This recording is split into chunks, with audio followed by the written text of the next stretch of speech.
Bueno, muy buenas tardes. Estamos acá para más una sesión de la lectura de los libros de Bert Hellinger y esta es la tercera sesión de El centro se distingue por su levedad. Ya, este está en portugués, pero lo vamos a leer en español. Bueno, eh, no está mal decir que cuando nosotros hacemos la lectura, esto queda grabado y después va a YouTube. Entonces, yo voy a leer y voy a hacer el comentario sobre lo que Hellinger quiso decir en ese capítulo. Y vamos a empezar por página 33. Sí, el perdón. A veces el enfrentamiento necesario también se sustituye por el perdón, cuando éste tan solo encubre y aplaza el conflicto en vez de solucionarlo. Especialmente grave es el perdón cuando la víctima le perdona la culpa al culpable como si tuviera el derecho de hacerlo. Para lograr una reconciliación verdadera, el inocente no solo tiene el derecho de exigir la reparación y la expiación, sino incluso tiene la obligación de hacerlo. Y el culpable no solo tiene la obligación de llevar las consecuencias de sus actos, sino también tiene el derecho de hacerlo. Un ejemplo. Página 34. La segunda vez. Un hombre y una mujer, los dos ya casados, se enamoran. Cuando poco después la mujer queda embarazada, se divorcian de sus respectivas parejas anteriores y contraen un nuevo matrimonio. La mujer no había tenido hijo antes.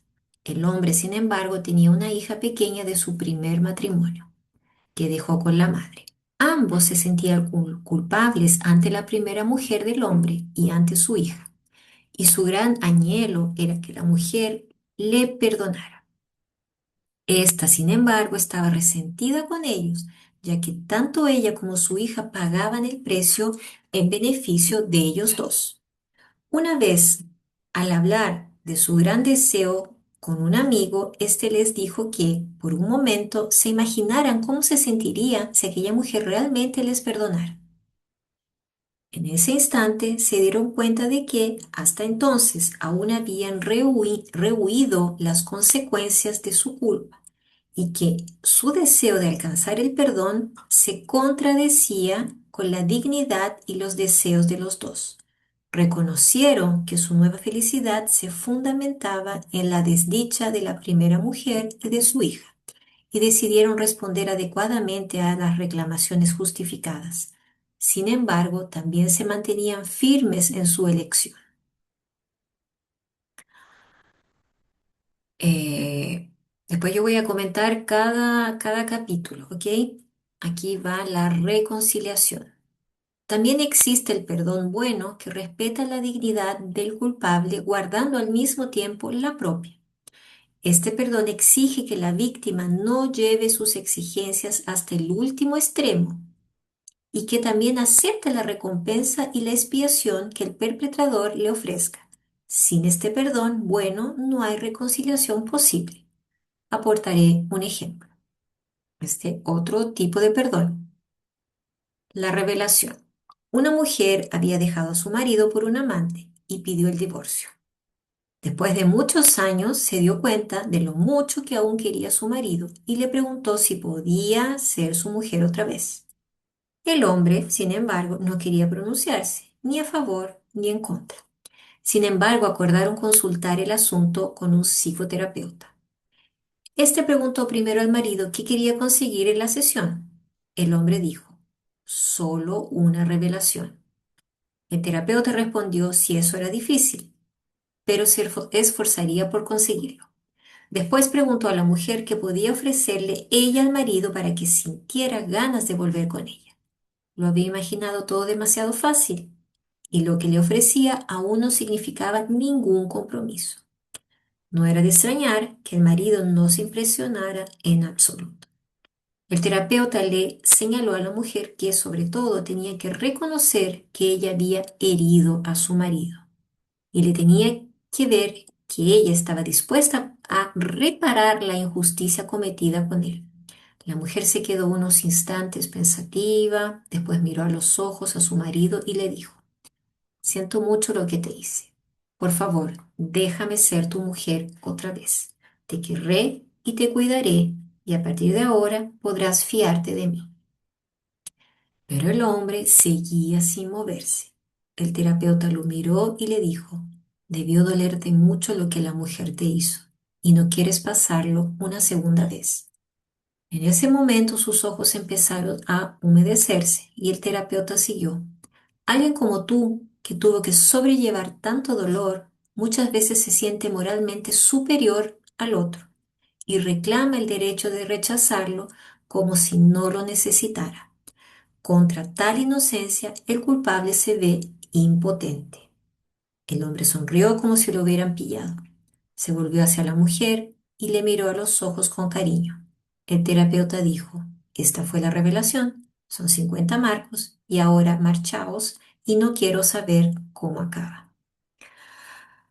Bueno, entonces vamos a ver acá qué es lo que Verhelingen quiere decir con estos varios tipos de perdón que él pronuncia en el libro. El primer perdón es lo que quiere decir Bergelinger que no todo perdón es verdadero. El perdón puede ser a veces puede ser una evasión. Hellinger critica cuando el perdón se usa para evitar el conflicto, no asumir responsabilidades y hacer como si aquí no pasó nada. Entonces es como que se encubriera ya el acto de la persona que hizo daño. Entonces, en este caso, el perdón no sana, solo tapa, solo encubre, y la víctima no tiene derecho a quitar la culpa. Cuando alguien hace daño, hay una deuda. Si la víctima te dice, te perdono muy rápido, esto puede estar interfiriendo en un proceso que no le corresponde. Es como que si estuviera tirando el karma de otra persona, porque el culpable debe hacerse cargo, debe asumir su consecuencia. Si no, el sistema queda desordenado. Y ahí es donde entran las constelaciones familiares. Y si en esa generación se tapó, ¿no es cierto?, lo que fue hecho, en la próxima generación vamos a suponer que pueden hacer un abogado. Ahí no, porque yo voy a luchar por, no sé, por los oprimidos. ¿Se va entendiendo cómo funciona el sistema? Las familias, los clanes, ¿ya? Entonces, eso queda desordenado en una generación, viene la otra y lo quiere arreglar de alguna forma. Entonces, de alguna forma el sistema, la persona que queda eh, no designada, pero toma como eso, porque esto viene de algo mucho más profundo, que es cuando uno nace. Cuando uno nace queda tan agradecido, y esto todo es muy inconsciente. Primera cosa que quiero decirle es que esto todo es muy inconsciente. Entonces, en la inconsciencia de esa persona que nace, dice, ya, ¿qué le puedo ya yo dar en el lugar de por haber yo nacido? Ah, voy a tomar el problema de tal persona. Y ahí lo va a resolver inconscientemente. Cuando yo me hago consciente de esto, digo, ¿sabe qué? El problema queda contigo porque es demasiado pesado, ¿ya? Entonces la reparación más importante para ese perdón es reconocer el daño, asumir la culpa, reparar en lo posible sería la expiación y aceptar la consecuencia. Esto restaura el equilibrio, ¿ya? Y no una frase de perdón. Entonces, en esta historia que Bergelinger contó con relación a este capítulo, ellos dañaron a la primera mujer y a la hija y querían todavía ser perdonados solamente para sentirse mejor, porque en el inconsciente sabían que algo había. Pero al imaginar ese perdón se dieron cuenta de algo más profundo. Cuando el terapeuta le dijo, imagínate, colóquese en el lugar de ella. Entonces querían el perdón para librarse solamente de la culpa, no era para reparar el daño. Eso es lo que Bergelinger quiso decir. Y ahí viene la toma de conciencia. Su felicidad estaba basada en el dolor de otros y no podían simplemente ser perdonados y ya listo. No funciona así. Entonces el movimiento correcto es asumir lo que hicieron, respetar el dolor de la otra mujer, aceptar las consecuencias y seguir su elección, pero con responsabilidad. Entonces, ¿cuál es la idea central de Bert Hellinger en este capítulo? El perdón no sustituye la responsabilidad. La reconciliación verdadera ocurre cuando cada uno ocupa su lugar verdadero. El que hizo daño asume y el que fue herido puede exigir. Y a veces el perdón no sana, solo evita mirar lo que duele. Entonces, cuando se busca perdonar demasiado rápido, se puede ver que hay un desorden, ¿ya? Entonces, el que hizo daño tiene que reconocer y el que fue herido reciba su lugar y algo en cambio de su dignidad. Aquí el otro perdón es la revelación. Entonces, esta es otra cara del perdón. El perdón sí sana y permite la reconciliación. Entonces, ¿cómo Vergel lo explica? El perdón mantiene el equilibrio y la dignidad de ambos. Entonces, la víctima no se somete ni minimiza el daño. El culpable asume lo que hizo y hay un intercambio, o sea, daño, ¿cómo voy a reparar?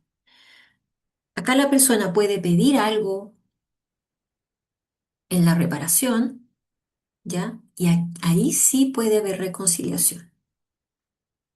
Como por ejemplo, no sé, en India las vacas son muy valorizadas. Entonces, ¿cómo voy a reparar este daño? Ah, dame una vaca. ¿Con eso va a quedar saldado? Sí, va a quedar saldado. Entonces ahí nosotros ya no podemos decirle, oye, pero tú me hiciste eso en tal fecha, tal... Bueno, yo te di la vaca, tú me dijiste que eso iba a quedar saldado y tienes que quedar en paz con eso. Si no queda en paz, entonces no hay sanación. Entonces la clave también no irse a los extremos, ¿ya? Entonces la víctima no debe castigar eternamente, colocarse moralmente por encima, porque cuando la persona es muy dañada, inconscientemente se coloca como muy grande delante del otro y el otro se coloca muy pequeño y ahí no hay reconciliación. Entonces el culpable no debe escaparse de la culpa, pedir perdón sin dar nada realmente que el otro sienta. Y hay que asumir también lo que va a aceptar. O sea, yo acepté eso. Entonces, el equilibrio está en el medio, responsabilidad más la apertura de la otra parte que fue dañada. Lo que pasó en el ejemplo, ¿no es cierto?, de la mujer que iba a volver con el marido, pero al inicio no le ofrecían nada real, la otra persona no sentía eso, ¿ya? Solo deseo sin responsabilidad. Eso es lo que la otra parte dañada sentía. Entonces, cuando el terapeuta interviene, ocurre un movimiento correcto. Entonces, tú debes haber sentido mucho dolor ahí dentro. Y como me siento dolor, me protejo. Y al protegerme no dejo que el otro entre nuevamente, o no dejo que nadie entre nuevamente. Y esto es muy inconsciente. Entonces, reconociendo el daño y comprometiéndose, ofrecer algo concreto, amor, cuidado, confiabilidad, eso ya es reparación, no solo palabras.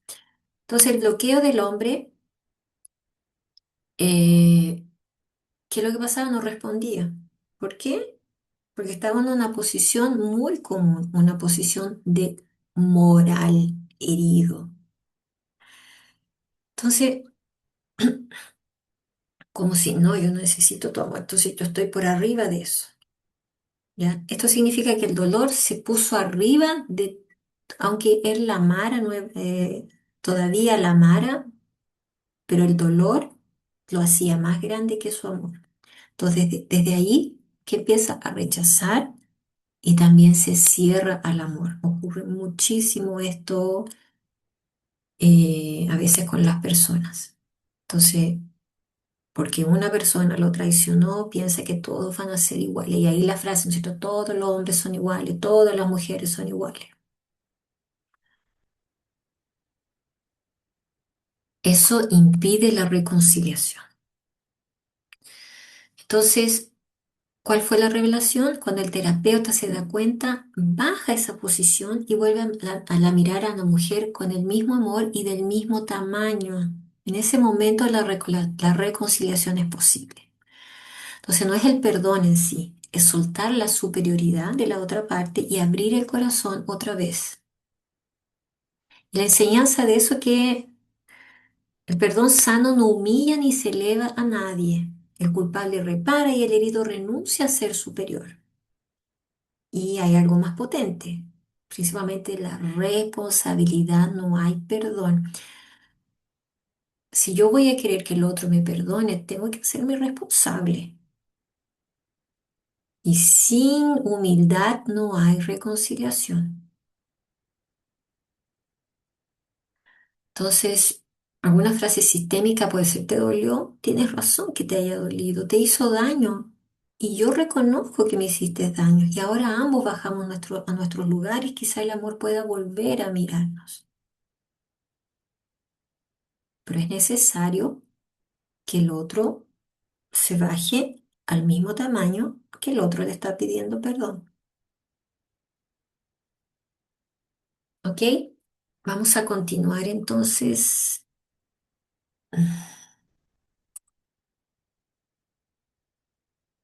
El dolor,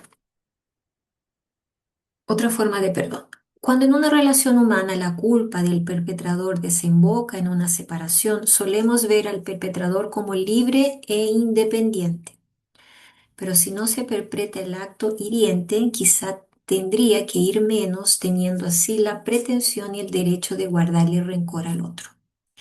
Frecuentemente el perpetrador procura comprarse la separación sufriendo tanto antes de la misma que el dolor de la víctima a la hora de separarse queda compensado. Quizá a través de la separación únicamente quiere abrirse paso al ámbito nuevo o más extenso y sufre porque solo puede lograrlo haciendo daño o perjudicando al otro. Pero en una separación, no solo el perpetrador tiene la posibilidad de un nuevo comienzo, también la víctima, sin esperarlo, se halla con nuevas posibilidades. Pero cuando el otro se cierra ante este hecho, aferrándose a su dolor, le dificulta el nuevo camino al perpetrador y ambos, a pesar de la separación, permanecen atados. En cambio, donde también la víctima aprovecha la oportunidad de un nuevo comienzo, le proporciona libertad y desagravio al perpetrador. De todas maneras, de perdonar, esta quizá es la más bella, ya que reconcilia, aunque la separación sea un hecho. Sin embargo, donde la culpa y el daño adquirieron una magnitud fatal, únicamente puede darse la reconciliación si se renuncia por completo a toda expiación. Este es un perdón humilde y asumir humildemente la impotencia. Así, ambos, la víctima y el culpable, se someten a un destino incalculable, poniendo fin a la culpa y a la expiación.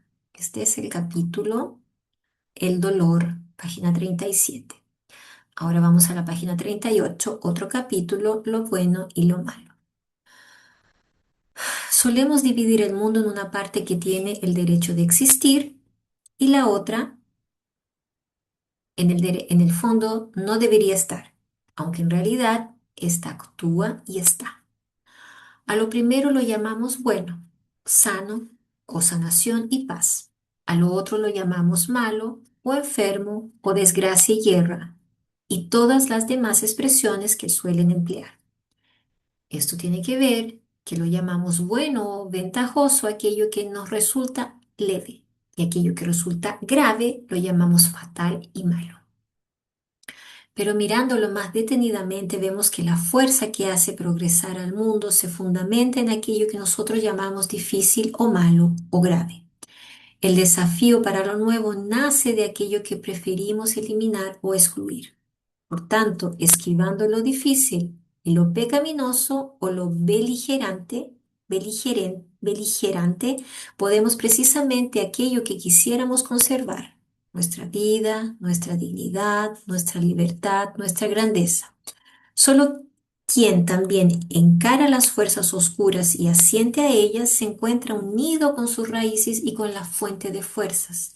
Tales personas son más que buenas o malas, están en sintonía con algo más grande, con su profundidad y con su fuerza. Entonces aquí vimos dos capítulos, lo bueno y lo malo y el dolor. Y vamos al comentario. Bueno, en una separación donde hubo daño, el que hizo daño, ¿quién es? El culpable. Y el que fue herido es la víctima. Y hay algo también que aprendí en las... Bueno, no tengo el chaleco. Hay algo que aprendí en las clases que mi profesora dijo, que lo encontré y lo vimos en una constelación, que ni todo culpable es tan culpable y ni toda víctima es tan víctima. A veces la víctima busca al culpable para compensar algo de su clan. Es fuerte esto, pero a veces es verdad. Entonces, pero cuando eso ocurre, cuando el culpable y la víctima siguen conectados a través del dolor, ¿no es cierto? Eh, muchas veces esto ya venía sufriendo antes, incluso puede haber causado daño también, para poder salir o cambiar de su vida. O sea, no siempre hace daño por maldad, a veces por necesidad interna. Entonces el dolor puede atar más que el amor. Y ahí cuando a veces me vienen personas a hacer una constelación y me dicen, pucha, no consigo encontrar otro amor y me gustaría encontrarlo. Ya, y le pregunto, ¿cuántas parejas tienes? Ahí me dice, ah, he tenido 5 parejas. Entonces ahí hay varios factores que debemos examinar para ver por qué la persona no puede encontrar un verdadero amor, porque a veces está vinculado con el primer amor. Porque el primer amor siempre va a ser el más fuerte. Después ya va disminuyendo eso. Y si está vinculado, queda atado. Los dos quedan atados al dolor, ¿no es cierto? Y la víctima también queda atado al otro. Entonces, cuando la víctima se queda en el dolor, en el rencor, cuando tenemos rencor, no solo tanto de pareja, pero también en la familia, cuando se pelea con amigos, entonces por eso es que es bueno soltar rencor, soltar rabia, soltar todo eso, porque todo eso nos ata al otro, en lo que me hiciste. Y ahí no se suelta, ¿ya? O uno puede ser que no lo suelte y solo lo esté mirando, el alma queda mirando al otro. Y aquí pasa algo grave. Aunque estén separados, siguen unidos. Y ninguno puede avanzar del todo. Uno porque uno lo está sujetando y el otro porque está ahí, ¿ya? Entonces vean cómo es fuerte todo esto, cuando es fuerte el rencor, la rabia, el resentimiento. Está cierto, somos humanos y sentimos todo eso, pero hasta un cierto límite. Después hay que soltar todo eso y dejar que se vaya. Entonces el verdadero movimiento sanador, cuando la víctima hace esto, es la aceptación, aceptar lo que pasó, toma su propio camino y se abre una buena vida. Ya en constelaciones nosotros hacemos esa separación a través de frases, pero todo ocurre realmente, verdaderamente dentro de la persona que lo hace aquí en su corazón. A veces lleva tiempo, a veces resulta en el mismo momento, entiende, porque a veces nosotros saber la teoría e ir a la práctica, a veces es un camino muy largo para recorrer. Entonces a veces ese es su trabajo que tiene que hacer. Entonces cuando uno realmente consigue liberarse de todo su corazón, de todo su alma, se libera, libera al otro y corta ese vínculo de dolor. Hay una frase en portugués que dice, eh, acepta que es menos doloroso. Entonces, aceptar es menos doloroso que estar ahí vinculado y la rabia, y la rabia, y la rabia.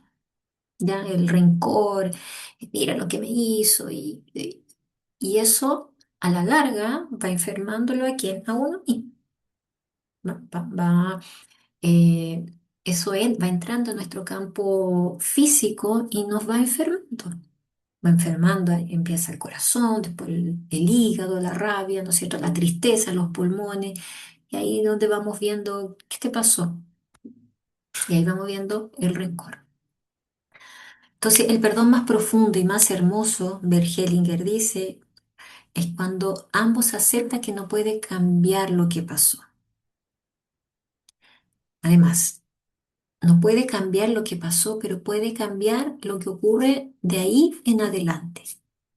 ¿Ya? No se busca un castigo, no se busca una reparación total, no se busca equilibrar, solo reconocer lo que ocurrió fue más grande que nosotros. Incluso yo acostumbro a decir a mis pacientes que el otro es mi maestro, me vino a enseñar aquello que yo necesito cambiar. Entonces, ¿qué significa la humildad? Sí, humilde, ¿no? Aceptar que no todo se puede arreglar. Hay cosas que hay que soltar. Aceptar que hubo dolor y aceptar que no hay solución perfecta. Y mismo así, soltar es mucho más liberador, aceptar es mucho más liberador que quedar atado ahí toda una vida, siendo que a veces puede pasar cosas tan bonitas en nuestra vida si uno suelta eso. Entonces a veces el dolor nos ata más que el amor. Y cuando alguien nos hiere, podemos quedarnos ese rencor en vez de elegir la vida. Entonces el perdón más profundo no siempre repara, pero sí libera.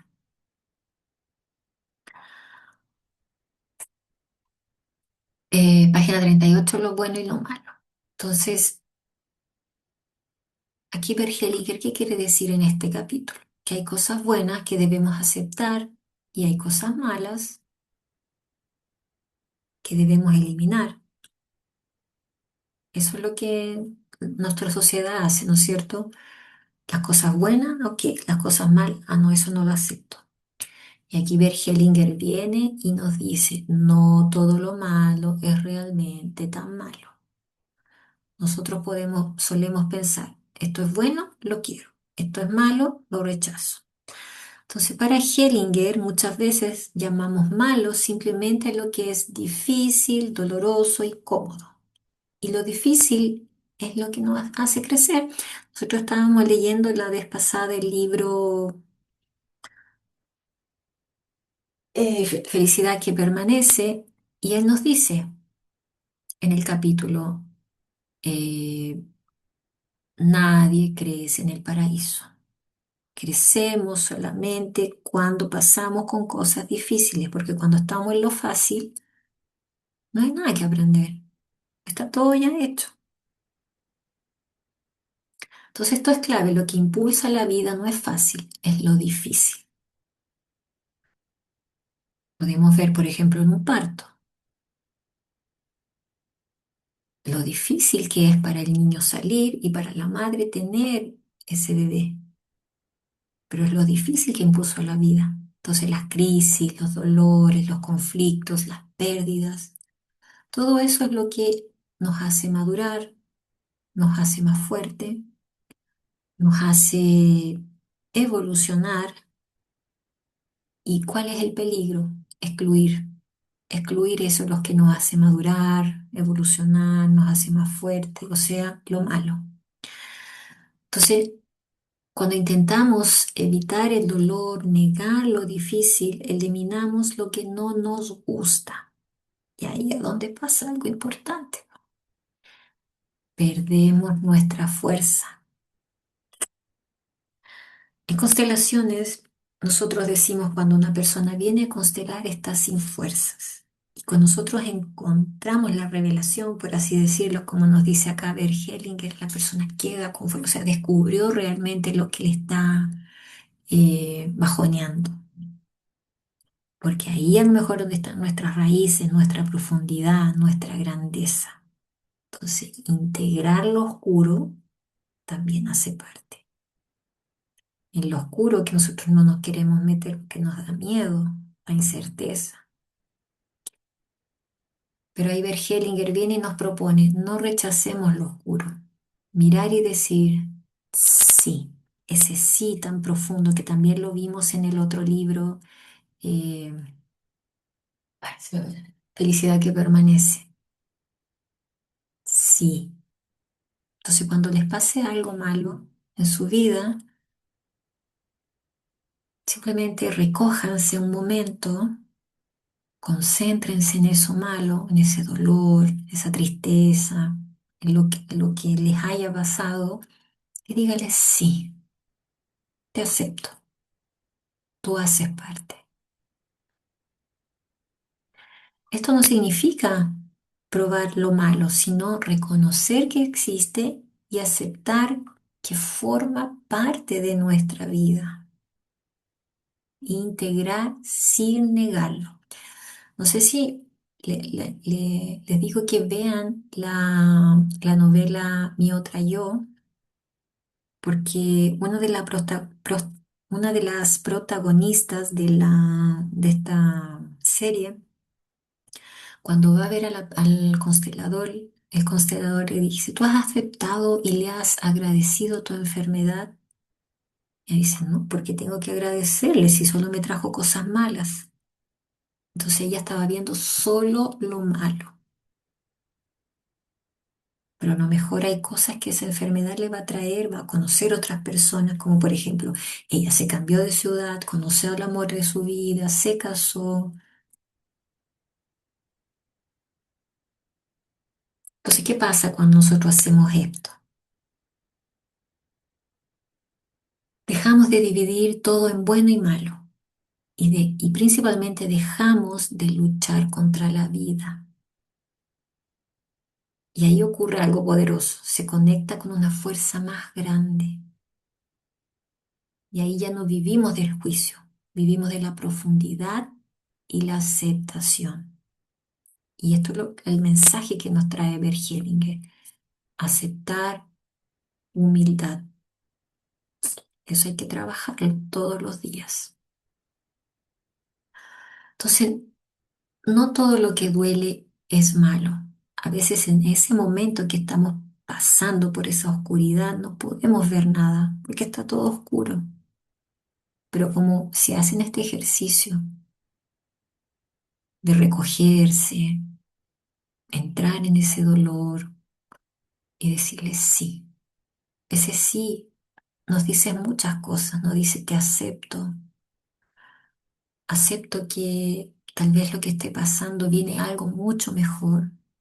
Esto me va a hacer crecer, esto me va a hacer eh, entender muchas cosas, porque no todo lo fácil nos hace crecer. Y muchas veces lo que queremos evitar es justamente lo que viene a fortalecernos.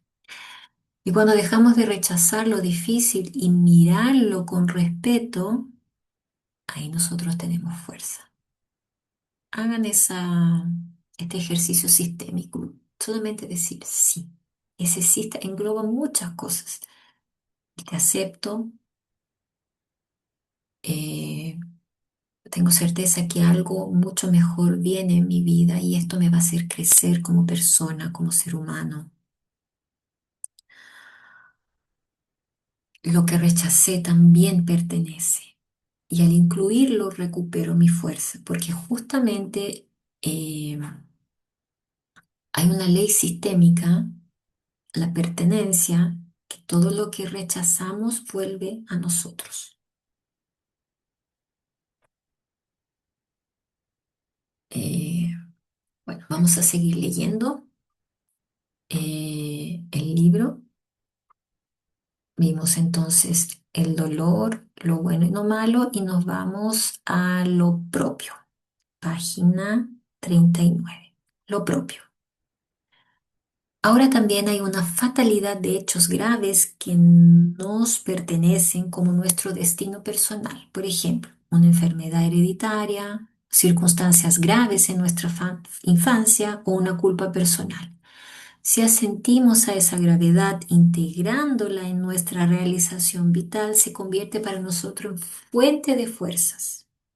En cambio, si alguien se rebela contra este destino, por ejemplo, contra una lección recibida en la guerra, le resta fuerza a este destino. Lo mismo se aplica a la culpa y a sus consecuencias. Lo ajeno.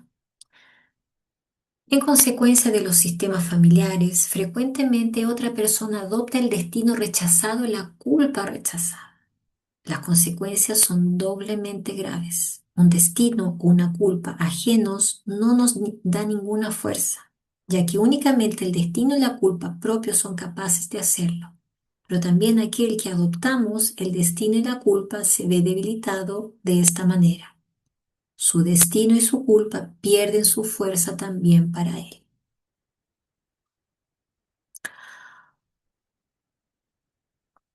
Entonces vamos a comentar esto. Lo propio, que es la página 39, y lo ajeno, que es la página 40. Entonces, lo propio. Cada persona tiene su historia, su dolor, sus dificultades, incluso la culpa, que la culpa Bergelinger dice que todos vamos a tener un cierto grado de culpa. Pero ahí Bergelinger dice, cuando aceptamos lo nuestro, eso nos da fuerza. Ejemplo, una infancia difícil, una enfermedad, un error que cometí. Decimos, sí, esto es mío y lo asumo.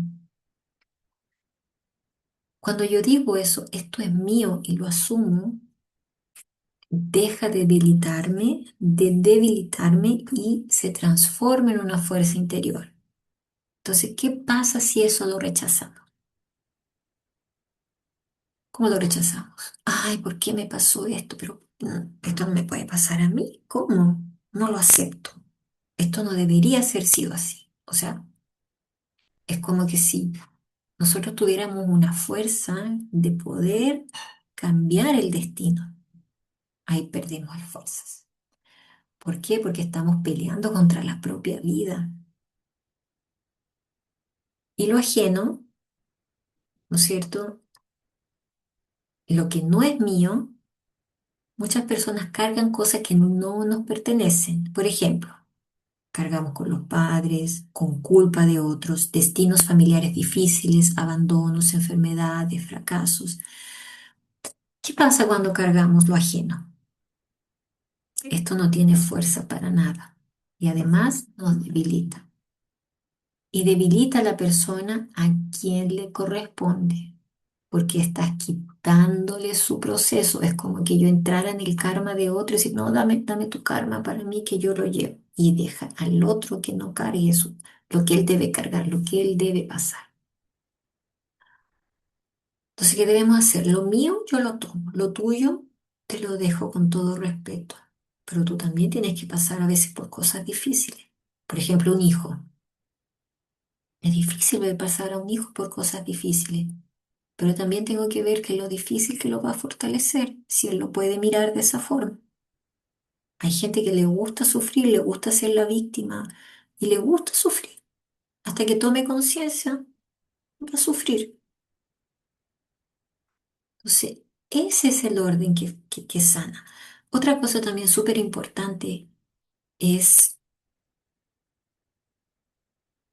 en vez de yo pasarle la mano a la cabeza a ese hijo que está sufriendo, yo tengo que darle fuerza a él, porque no saco nada de decirle, ay, pobrecito, pucha, está sufriendo, es como que sufrir con él junto. Eso simplemente lo debilita. Entonces yo tengo que decirle, yo tengo certeza que tú vas a pasar por esta etapa.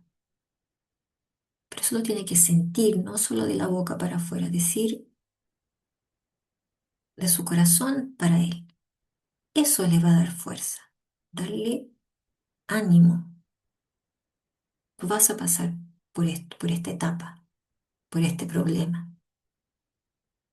Yo sé cómo te crié, yo sé cómo lo hice, entonces confío en ti y confío en la vida también. Es diferente de sufrir con el, ay, no, pucha, pucha, qué lástima, pucha. ¿Se entiende? Entonces el orden que sana. Entonces lo que es tuyo, aunque duela, te hace fuerte cuando lo aceptas. Pero lo que no es tuyo, aunque lo cargues por amor, te debilita. Eso es lo que Bergelingue quiere decir en estos dos capítulos. Entonces, amar no es cargar con el otro, es respetar su destino. Eso es el verdadero amor. Porque cuando yo estoy cargando con un destino difícil, no es amor. Yo puedo dar millones de otros ejemplos acá, pero como tenemos un tiempo limitado, voy a dejarlo hasta acá. ¿Ya? Vamos a El destino, página 41. El destino. También te experimentamos como culpables si fuimos favorecidos por el destino a costa de otros y sin que pudiéramos cambiar ni evitar nada. Por ejemplo, alguien nace, pero su madre muere. Esta persona es inocente con toda seguridad. A nadie se le ocurriría pedirle cuentas por ello. No obstante, el conocimiento de su propia inocencia no puede proporcionarle ningún alivio, dado que su vida se halla fatalmente vinculada con la muerte de la madre. Nunca podrá deshacerse de la presión de la culpa. Otro ejemplo. A un automovilista se le revienta una rueda mientras está circulando. El coche patina y lo choca contra otro vehículo. El otro conductor muere, él mismo se salva. Si bien no hay ninguna culpa por su parte, a partir de ese momento su vida estará vinculada con la muerte y el sufrimiento de otros, y a pesar de su clara inocencia se siente en deuda con ellos. Otro ejemplo. Alguien cuenta que al final de la guerra su madre embarazada de él se trasladó al hospital militar para buscar a su padre y ponerlo a salvo en casa. En su camino de huida, sin embargo, el soldado ruso los amenazó y ellos se defendieron y lo mataron. A partir de ese momento, aunque actuasen en defensa propias, ellos mismos y también su hijo se sentirían en deuda, ya que ellos vivían donde el otro, por cumplir con su deber, murió.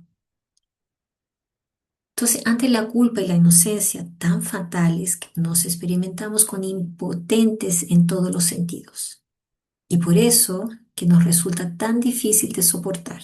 Si tuviéramos una culpa o un mérito, también tendríamos algún tipo de poder o de influencia. Pero aquí experimentamos que tanto lo bueno como lo malo nos hallamos expuestos a un destino incalculable que independientemente de nuestra bondad o maldad, decide sobre muerte y vida, salvación y desgracia, sanación o perdición. Esta impotencia fatal es tan aterradora para muchos que prefieren tirar la felicidad o la vida que ganar antes de tomarla como una gracia. Frecuentemente estas personas intentaron alegar al menos posteriormente una culpa o un mérito personales para así quizá poder escaparse de la impotencia ante una salvación o una culpa inmerecidas. El patrón habitual de reacción ante una culpa fatal es que la persona aventajada a costa de otros limita esta ventaja o la cede o la desecha, por ejemplo, a través de un suicidio, una enfermedad o contrayendo una culpa en el auténtico sentido moral y cargando con la pena correspondiente. Estas soluciones deben a un pensamiento mágico y no solo más que una forma infantil de asumir la felicidad inmerecida, ya que bien mirado de esta manera la desdicha no disminuye, sino que aumenta. Así, por ejemplo, cuando un hijo cuya madre murió en el parto se limita en su vida o se suicida, el sacrificio de la madre fue en vano. y, por así decirlo, la madre aún carga con la responsabilidad por su desdicha de su hijo. Entonces ahí hay eh, doble de sufrimiento. En cambio, si el hijo dice, querida madre, ya que perdiste tu vida al yo nacer, al menos quiero que no haya sido en vano. Te sacaré provecho de esta vida en memoria tuya. La presión de la culpa fatal se convierte en un motor para su vida, haciendo posible actos para que los otros no encontrarían las fuerzas. Así el sacrificio de la madre surte un efecto positivo más allá de su muerte, lo cual reconcilia y da paz. También aquí todos los afectados se hallan bajo la presión de la compensación, ya que quien recibió el del destino también quiere dar algo equivalente. Y si no puede dar nada, al menos quiere renunciar a algo equivalente. En este contexto, sin embargo, los caminos habituales nos llevan al vacío, ya que el destino no se preocupa ni de nuestras reclamaciones ni de nuestras reparaciones, y mucho menos de nuestras expiaciones. Entonces, el comentario de este capítulo del destino. Aquí Bert Hellinger habla de algo muy difícil. La culpa sin culpa o el destino, que no lo aceptamos. Más una vez, esta es una forma de no aceptar el destino difícil. Entonces, ¿qué es el destino? Son situaciones donde alguien vive y otro muere, alguien salva, otro no, alguien recibe algo a costa de otro, sin hablar, sin haber hecho nada malo. Ejemplos: nacer y la madre muere, sobrevivir a un accidente, vivir mientras el otro murió. ¿Y por qué aparece la culpa? Por ejemplo, Bert Hellinger pasó muchas cosas difíciles. Él, por ejemplo, fue a la guerra, vio muchos de sus amigos morir, incluso su hermano. Simplemente podría achacarse ahí y vivir en la tristeza, en la depresión o matarse. ¿Qué es lo que hizo? Él aceptó el destino y lo tomó de tal manera, con tal fuerza, que hizo todo esto de las constelaciones familiares, lo transformó las constelaciones familiares. Entonces, aunque a veces las personas sientan culpa, ¿no es cierto? Son inocentes. Entonces, por ejemplo, también cuando un hermano muere o gemelo muere, el otro siente y no vive solo en la depresión, vive mirando para abajo, eh, entonces se evade, no vive. Él recibió y el otro perdió, el otro no vivió. Entonces, ¿cómo yo me voy a dar el derecho de vivir si mi hermano no vivió? Eso es obvio que es muy inconsciente, ¿ya? Eso genera una culpa muy profunda, una culpa existencial, no es moral acá. Y ahí es donde viene la impotencia. Entonces, ¿qué? Hay una solución fácil. No se puede reparar, no puede devolver la vida, no puede cambiar lo que pasó. Y eso genera algo muy fuerte, una impotencia en la persona. Pero esto es muy inconsciente, vuelvo a repetir. Entonces, ¿cuál es la reacción común? Se sabotean, fracasan y se enferman. Esas son las reacciones de la persona. Cuando la persona toma conciencia, incluso se autodestruye, como diciendo, yo no merezco estar mejor que el otro. O compenso ese dolor con mi sufrimiento. Pero la vida, como dijo, la vida no está ni ahí con tu sufrimiento. Simplemente así. No está ni ahí con tu dolor. Creo que la vida quiere que vivas. Eso realmente no ayuda en nada. Como dije, no ayuda en nada a sufrir con el otro. Ay, pobrecito, pucha. Entonces el sufrimiento no repara nada.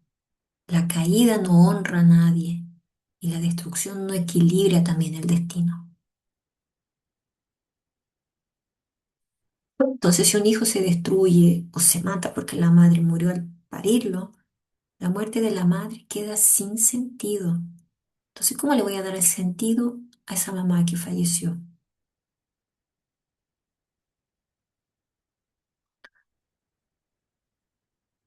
Primero, reconocer lo que pasó, honrar lo que perdió y vivir plenamente. Solo así voy a estar honrando el destino del otro.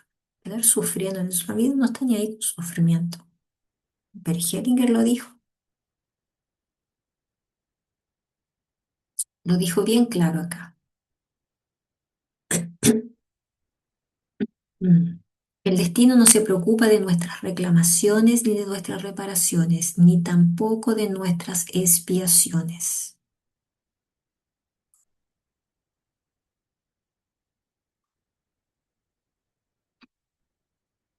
La única forma de vivir, cuando nosotros hacemos la constelación, podemos decir, lo que tú no pudiste vivir, yo lo viviré por ti, en tu honor. Solo así lo puedo honrar. Eso transformar la culpa en fuerza, lo que hizo Bergelinger.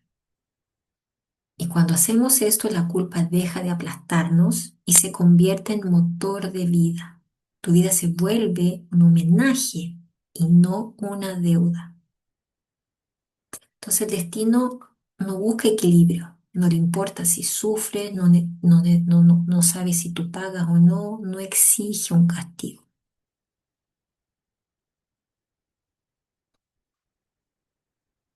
¿ya? Entonces hay culpas que no son culpas, son destinos y frente a eso no hay una reparación posible. Destruirte no ayuda en nada, pero vivir plenamente sí. A veces la mejor forma de agradecer la vida es vivirla con toda tu fuerza. ¿Ok? Bueno, entonces dejamos esta lectura hasta acá. La próxima semana empezamos ya en la página, en la página 343, ¿ok? Muchas gracias por estar en mi canal y nos vemos en la cuarta lectura. Aquí ya en abril voy a colocar los días ya próximamente en el canal de WhatsApp para que si te quieres integrar, eres muy bienvenido. Este canal es gratis y es de información muy valiosa para tu vida, para que puedas saber llevar la vida, como por ejemplo estos ejemplos que Bergelen está dando de cómo perdonar, cómo perdonarse a sí mismo y cómo tener más fuerza para poder vivir la vida un poco más liviana. Que estés muy bien, hasta luego.